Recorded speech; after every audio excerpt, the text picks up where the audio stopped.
Russia, can we ever be friends with Russia? Isn't Russia like the big bad angry bear? Like that's as Putin, like the next Hitler. Like, isn't that what's the deal? Right. Well, I think we have to distinguish here. I mean, well, how can I put this? We have to distinguish between what's the reality and what propaganda is trying to get us to think. And obviously, things were a little bit simpler during the Cold War, because during the Cold War, Russia was communist. And the church had clear teaching against communism, right? Going back to the 19th century, going back to the 1830s. I think communism wasn't communism in the 1830s, but you could see the church already beginning to teach against any kind of materialist socialism in the 1830s, as well as against any kind of materialist liberalism in the 1830s. But of course, after 1989, the situation changes. Right? Russia is no longer communist. And if I could tell an anecdote here, in 2003, 2004, I had a friend who was starting internet. He was part of an adventure, an internet adventure. Let's put it that way. And his father was his father was dead. His father died in the 80s, but his father was in the CIA. And he was approached by some of his father's friends who brought him to Chicago. And all of his father's friends, these guys were all in 2003, 2004, they were still in the CIA. And they showed him a film. And the film was how Putin was a secret communist agent. And they said, if you show this film on your internet adventure, we'll guarantee your internet adventure never goes out of business.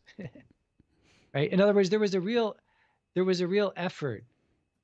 And I mean, I saw it with my own eyes. That was just it's one example, but it's an effort to take something like Vladimir Putin and try to associate him with communism so as to make him and Russia the bad guy. Right? And so there's been a real effort. There's been a real effort in the last 20 years to keep Russia as the bad guy in the eyes of Americans.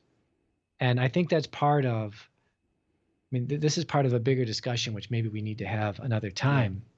But I think that's part of a long-term effort to try to turn Russia into a client state of the Anglo-American sphere, right? And we would need to explain that. Yeah. But Putin is not the bad guy that I think he's made out to be by the propaganda. I think a sign of that also is the efforts that he's put into in his own country since he came to power in the late 1990s, early 2000s, to, on the one hand, try to stabilize the Russian family. Secondly, to, believe it or not, right, to actually try to open up to the West. And that could be a topic of another discussion. But also but also he understands the importance of religion in society, and his governments, for example, have contributed to things like they passed laws banning propaganda, homosexual propaganda, to be on children under 18 years old. They passed laws trying to stabilize and enable large families because they realize that's the future of the nation. They have also helped to rebuild. I've seen different figures, but I think a modest figure would be they've helped to rebuild 25,000 churches in the last 25 years, right? So there's real efforts there from a domestic policy standpoint. And then actually another thing I would just say is that several times we've sent our own polling people into Russia to check to see if people are actually in Russia voting for Putin. And they always come away frustrated because they say, well, actually, in a typical election, it's true. 70-80% of the Russians do vote for Putin, right? So he is actually the Democratic elected leader of a country, and he is kind of expressing the will of the vast majority of his people, which I suppose is something I don't know if we can say that about our own country.